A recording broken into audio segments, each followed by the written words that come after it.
now I'm going to take you into my world. Turns out psychic, paranormal, and ufological realms are all connected. They all implicate related skills, states of expanded consciousness, unusual sensory perceptions, and manipulations of physical reality in terms of space and time. These are my psychic skills and experience. And, you could feel free to ask me about anything. I'll give you a few examples here. And as I mentioned, I was not psychic as a child. I was not psychic as an adult. It wasn't until I was middle-aged I finally figured this stuff out. I didn't believe in any of this stuff. So all of this came as somewhat of a shock to me and took me decades of training and challenging myself. I did discover one important thing, and that is the more I trained, the more I began to experience. The world got significantly larger, and I had no idea that it was that large prior to that. So this was 2017. This was a PK party that was conducted by Marty Rosenblatt, a physicist who was teaching associative remote viewing, ARV, and he had a PK party, threw out a bunch of utensils, spoons, knives, forks, for people to try to bend with their minds through psychokinesis. And I'd already done that with utensils, so that was kind of boring to me. And he said, well, I went over to Home Depot and I picked up these pieces of solid steel rebar, and they are unbendable by human strength. And so I picked it up because I knew that it would be impossible for me to bend it. We all know it's impossible to bend solid steel, right? Within 10 minutes, the piece melted in my hands, and it melted in half. This is just to give you an example for those who haven't really seen this before. This was the first time I ever tried doing this, was with my teacher, Jean. And I managed to finally, I was the last person who was able to do this because my analytic mind was interfering, but eventually everything bent. These are just things that I've bent, just to give you an idea of what it looks like, how it could be done. This was my remote viewing trainer, Lynn Buchanan. He has this display in his house, and you could see even some of the bowls of the spoons are bent. That's extremely difficult. And there's a significant crossover, which I began to discover, between people involved in remote viewing, psychokinesis, ufology, and all these fields. For whatever reason, they are connected. I spent a few years working with physicist George Weissman. Some of you might have heard of the fundamental physics group he created with Elizabeth Rauscher. And a colleague of his who I worked with, Mike Wellicke, a neuroscientist. And then in 2019, I did a 2-week training at the Biosensory Institute in Russia. I went with an aerospace engineer colleague of mine, and I organized 2 remote macro PK experiments as a collaboration between the Russians and the Americans. So one experiment was with George and Mike, and the other was with another colleague of mine who's since passed, Eugene Kovalenko. And I had worked with him for a couple of years also. And very strange things happened during the time we were supposed to do these 2 experiments. They were highly controlled. We did 24-hour baselines prior to working directly via Zoom with the Russians. And the Russian group and myself and my colleague, we were all going to be attempting to move an object that was located, in the case of George and Mike, out in Portland, and in the case of Eugene, out in Nevada. What happened was that the day that we were supposed to do our experiment, George, I called him and he said, I don't know what's happening, but the spiral, because we would hang spirals, paper spirals like this from a silk thread inside an upside down glass vase sealed at the bottom. He'd had this for months. He's worked with them. He's quite talented. And he said it had started spinning dramatically and wouldn't stop. So the Russian director said, well, no, then we can't do the experiment. And then simultaneously, all of the electricity went out in the entire institute, and we couldn't even get the Zoom going. So there were some very strange things. And by the way, the spiral did not stop spinning until the day I returned home to the US. And I returned home, by the way, with a broken back. The other experiment, the Russian director was clearly not very happy about doing either one of these experiments for some reason. There was a certain amount of sabotage going on, I think, from their end as well. Eugene was given 10 minutes to set up an experiment per her brand new requirements. So in both cases, the experiments, we couldn't complete them. However, by the end of the 2 weeks, when I went into a room with a setup like this, the spirals would begin to spin by themselves. Invisibility. This is a weird one. Okay. I've met Kissinger twice. First time I met him was at a very small breakfast of about maybe not more than 20 people. And he had spoken there. Everybody had pretty much left. There were two women who jumped up in front of me and wanted to shake hands with him. I did too. So I stood behind them. I waited patiently. He finished talking to the two of them. And there was nobody left essentially in the room anymore. I walked right in front of him, directly in front of him, looked at him, put my hand out to shake his hand, and he walked away like he didn't see me at all. Next time I saw him, he had spoken in front of more than 100 people. There was filled with very high-level U.S. senators and other politicians who all wanted to speak with him. And he could not stop looking at me, which was odd. My father once said to me, "Excuse me, miss, but who are you?" I've had close friends, family members walk past me looking for me, and they don't see me. There's something, I think it has to do with energy, but I don't fully understand that.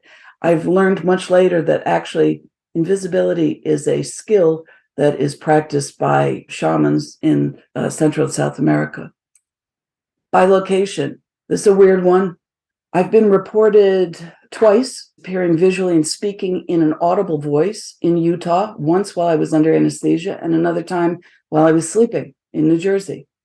And I was heard and seen by more than one person. When I was in Russia and I was having a very difficult time there, I was heard screaming and showed up bilocated.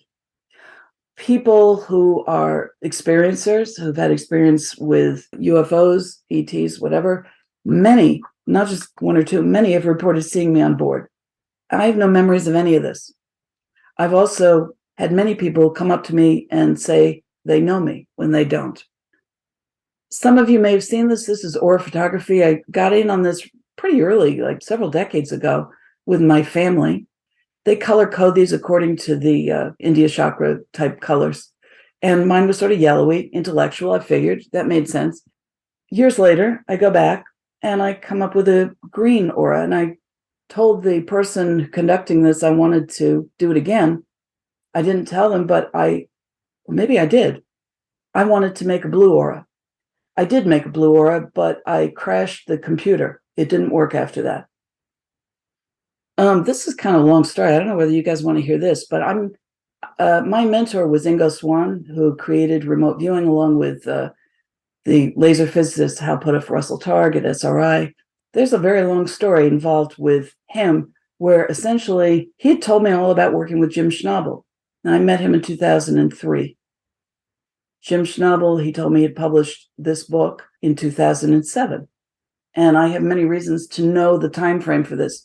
However, when I was asked to be in a movie about Ingo, I was reviewing some of my old information. I thought, well, who was that guy? He wrote that book about remote viewers, supposed to be the authoritative book, Schnabel. And I looked up his name. I looked up the site, and I saw he had published his book in 1997. And he had been getting information from Ingo in 1993. And I confirmed those dates with some other viewers mentioned in his book. And I'm missing 10 years. I don't know where that went. It's gone. This is about synchronicity. And this is something that I include in my TSP remote viewing. One of my best stories on this was I was given a target by a client. And essentially, he'd been in some type of vehicular accident.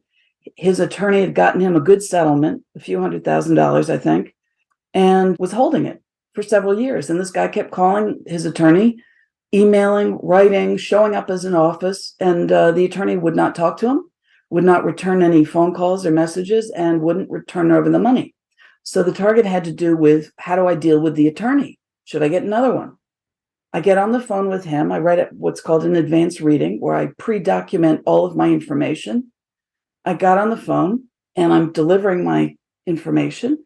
And as we're speaking, a woman gets on the phone and says, hello, hello. And I thought, well, maybe he has a relative who lives in the same house in a different room, maybe a housekeeper, somebody. And he said, hello. And she said, no, who is this? And he said, no, who is this? You called me. She said, no, you called me. Long story short, it turned out this was the paralegal from the attorney's office.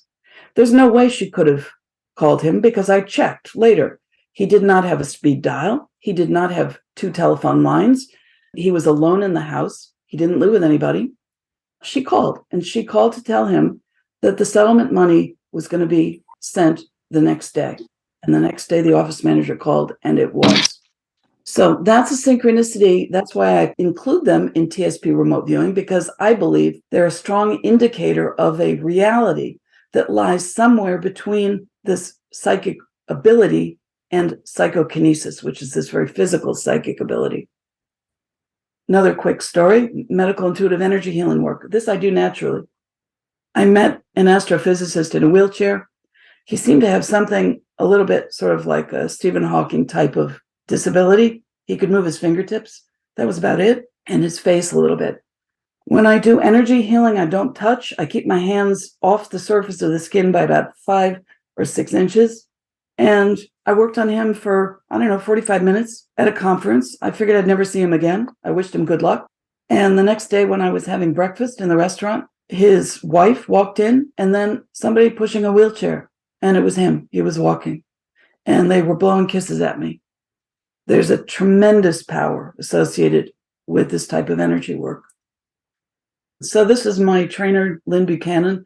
He was one of the Stargate viewers. And I want to just give you some examples because some people think, well, it's this sort of, it's what I call the $5, I'll give you a fortune, type of stuff. Very general. Yeah, you're going to have a great marriage. You're going to have lots of kids. You're going to be rich. And that's not really what I do. I pre-write, I pre-document everything in TSP remote viewing. So by the time I talk to the client for the first time, based only on whatever target they've sent me, and sometimes it's nothing, a blind target, I'm already giving them information. This, for example, this was a male. I did a blind reading, so he didn't give me anything. And I had pre-written these things, which I wrote in red here, which you could see. And they're fairly specific. Started playing hockey. Yeah, I did as a kid. Connection in South Carolina. Yeah, he lived in South Carolina for 6 years. Glasses, yes. Science person, yes. You have a special connection with water birds, especially herons. Yes, there are hundreds of blue herons all around me. They follow me on the Erie Canal. You have an enjoyment of underwater life, particularly big fish. He's laughing now, says, yes, I live on the water, always have. The Finger Lakes is known as the salmon and trout capital. Those are big fish. I said, I hear Forrest Gump. Is that a special movie? Yeah, he loves it. Seen it many times. I said, I see a knife in a sharpener. Did you sharpen knives recently? Yes, I recently bought a professional grade knife sharpener. I hate dull knives. And then the purpose for the entire reading, you're asking for a pardon or forgiveness. Yes, that's pretty specific. It's another example. This was also a male client. He was a repeat client, so I had spoken with him in the past. For this target, he gave me 3 questions. How will the business do this year? Are there any hidden pitfalls or things to watch out for? Are there opportunities to take advantage of? And as you can see, I don't totally focus on direct answers to his target questions. I saw a left-handed guitar. I didn't know why. So he says, yeah, I'm left-handed, but not a guitar player, even though my parents gave me a guitar when I was 5. It was too difficult to play. I had done quite accurate predictions on the revenues for his business. Again, this seemed to be pretty much right. Then I wrote the word salt. I wrote coarse salt, sand, location, the Dead Sea, Salt Lake City, expansion of business here. And he says, I was just contacted by a very high-level banker who wants to do serious business and is from Salt Lake City. And this had to do with a relative who I thought was in danger of passing, and he confirmed everything. Another example. This was a female client. This was her target. Okay, she gave a photo of the exterior of her house. Questions, what happened to me while I was living in this house several years ago? Who were they? Why were they there? What did they do to me? Now, I was aware, and I always include this in TSP, of any extraneous background front loading information. I was aware of her interested in ufology, but that's it. I didn't know this woman. And as you could see, I start talking about vertical beams. Yes, I was a little embarrassed to say this. I said, I saw a woman's breast. Are you breastfeeding? Or is there an issue with the breast? She said, yes. I had breast cancer, chemotherapy, and radiation, then I had the breast removed. And then back to the concept of an abduction scenario. And I described her room, yes. Described the abduction, yes. I described gelatinous substance entering her lungs, yes. I said, I hear the word Ethiopian. Do you like the food or sculpture? That was way off target here, I thought. And she said, yes, I like Ethiopia, and I have an interest in it my entire life. Do you have a short-haired dog? Well, my dog died last year. It was a Cocker Spaniel whose fur had been shaved off due to a skin problem. So that's a short-haired dog. Now, can you match these? Are they absolutely like a scientific object match? No. There's an element in all of these that it requires a degree of interpretation. And I suppose you could say that about physical objects. It's just not quite as obvious. There's another one. An email I got from a client. Her daughter got the starring role in Marvel's The Scarlet Witch or something like that. This is one of these shows with superheroes and stuff. So her daughter plays the young Wanda superhero. And apparently the client said several years back in a session, and this is before her daughter ever even auditioned for this role, she said, you told me about a red stone and asked if there was relevance for a red stone, and I had no idea. You said it has something to do with a red stone and a country in Europe, specifically starting with letter S. Well, in her daughter's role as young Wanda, there's a flashback scene in an Eastern European country called Slovakia, which Marvel created. And the red stone belongs to the Scarlet Witch and is a trademark of her superpower, which is telepathy and telekinesis. And this was all long before any of this happened. We can see into the future. I had a student in my TSP remote viewing course. I do this by Zoom. In the next room, her son, who was 9 years old, was doing some homework, drawing on the floor, and drew this picture.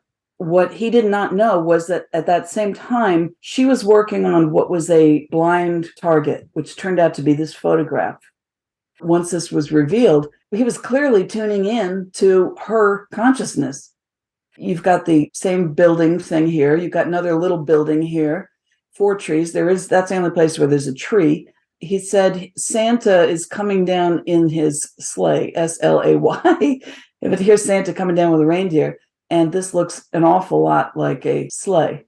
Consciousness, we're all interconnected all the time. We are picking up, if we choose to be conscious and aware of it, we're picking up data from each other. I've always liked to get regular massages, is sort of preventative healthcare, I guess. I usually pick up information about whoever's working on me to the point where I've sort of flipped out some of them. They said, because I was picking up who their dead relatives were rather accurately, and that frightened them. At any rate, I had a guy, finally I said, do you or your father have a great sense of memory? He said, no. And I thought, gee, I keep seeing this elephant image, but I didn't say anything. Let me just say, I'm just seeing an elephant's trunk. I don't get it. And he said, well, it has nothing to do with memory. He said, I live right next to the oldest continuously running flea market in the country. It's called the Elephant's Trunk Flea Market. Okay. There's data, even when people aren't thinking about it, that comes with them. And you might want to try this. This is something I do with my students. I have a photo of somebody here. If you want to take like 30 seconds and describe who that is, and if you want to share it, you want to do that? Just try it. Or you could describe the photo. You could describe the person in the photo, the actual photo itself, whatever comes to you. Or describe whatever you get, because things don't always come fully formed. So I'm going to show you the photograph, and then I'm going to show you what my students, then they only get 1 minute on this, by the way. The whole purpose is I don't give them time. I don't want them to think. The whole point of doing all of this kind of work is do not think, because the minute you start thinking, you are sunk. If you thunk, you sunk. I'm going to show you what my students got. They're doing the same thing here. And I underlined the stuff that either is reflected in the physical photograph here or is reflected about the character of this lady who I wrote down information about her here.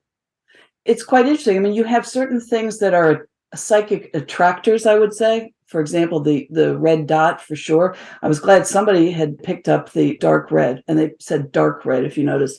A lot of them picked up the green and blue. Green also because she's an environmental activist, eco-feminist, all that, but also in the colors here. Once you begin to see inside your mind with an intention, you start to see things that you wouldn't ordinarily be seeing. If any of you know who Dr. Michael Persinger was, I was the 11th subject on his octopus, which was the successor to the famous God helmet. Absolutely brilliant guy. And I like the fact he never made a determination or conclusion, even though I know he had a lot of pressure from the scientific community to say, oh yeah, it's a temporal lobe hallucination, when these people who are having these, they're on the device, they're experiencing paranormal types of events or religious events. He didn't say that it was hallucination or that it was a real thing, because frankly, I'm not sure that anybody could make that determination. On the topic of paranormal, same thing. You have a range of how spirit will manifest. And I have a lot of experience with this. It would take me a lot of time, but they can do anything from orbs that move and connect intelligently. Some you could see with your eyes, some you can't. Some is in the form of large ectoplasm in large environments. We did a paranormal investigation of Dr. Mudd's house. He's the guy who took care of John Wilkes Booth with his leg after he shot Lincoln. And there was a woman here on the staircase. The staircase was empty. And in this case, this is in Gettysburg with a friend of mine, and this room was empty. There was nobody in there. I do something called transfiguration mediumship. This was a Welsh transfiguration medium who I actually did levitation of stuff with. She showed me this photo, and I thought, being somewhat skeptical myself, well, maybe, I don't know, that maybe it's not really a mustache or a guy she's become. Maybe it's just shadows. I don't know. But then these photos were taken of me. My own family never recognized me in this photo. I have, as you can see, high cheekbones here. I've got a humped nose and a red mustache, which I don't think I have in real life. And it turned out there was a secret staircase. It was a haunted location in West Virginia of this man, red mustache. I think he was a military guy, but it was a portrait hidden right behind the same room where we were. This photo was taken in a haunted location where actually President Eisenhower had lived and fled, like many families, because it was very haunted. I knew why, and I described who was there. But what was interesting, this photo was taken, and at first I thought, well, maybe it's a big phantom spirit up here. And turned out, no, her flashlight, my colleague here had, for a split second, her flashlight had gone off, and that's what it was doing. But when I looked closer, I looked at myself. Not only was my head somewhat translucent, there was a face of a woman wearing a hat connected to my neck. You could see her right here. It took me a long time to see that. And then when I looked at my friend, the end of the flashlight she was holding, you can actually see a fully formed hand with the thumb up on top here. Transfiguration mediums essentially get covered with what's called ectoplasm, and it literally transforms the physical appearance. These are, MUFON people. I had some weird experiences there. I'm not going to go into them, save some time. Stan Friedman, who was, he's gone now, nuclear physicist, he wrote the foreword to my book, How to Talk to an Alien, and he was very highly respected in the field. My daughter and I saw a mothership. It was the size of a football field. It was 5 minutes from our house after we saw a movie. It was about 500 to 1,000 feet up in the air. It was covered with about 20 or 30 orange lights. The movie theater was here. My parked car was here. This is where the UFO was. I took pictures here. That's where it was. You could see both ends of the mall. We had a great view of it. And I drew this. My daughter wanted to describe it. She was terrified. And I said, no, we're not going to discuss what we saw.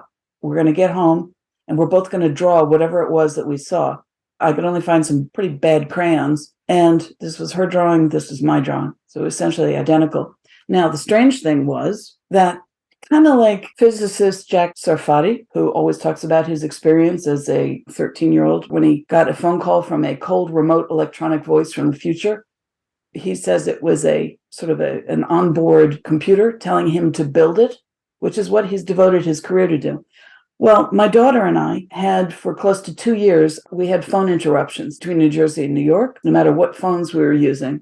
And it was very similarly a remote, cold-sounding electronic voice.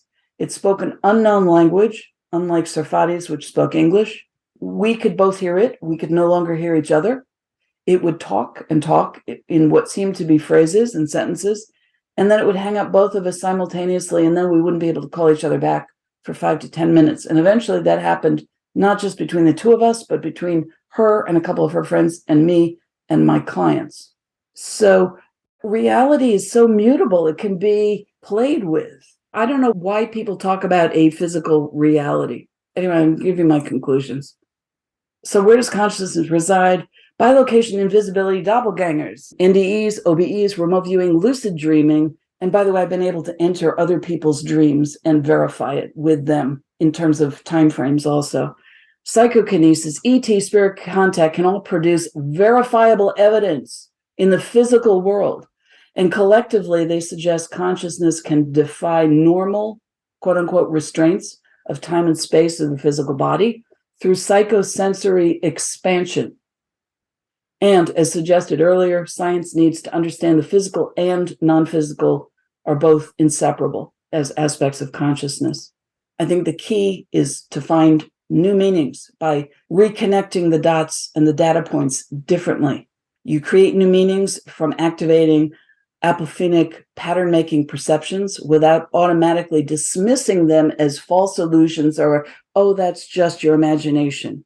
Acceptance of pareidolia as a possible gateway to a parallel or coexistent physical reality with feedback reveals new realities. This is just my hypothesis. First thing, information is created by wave frequencies resulting from disturbances of physical matter in the universe.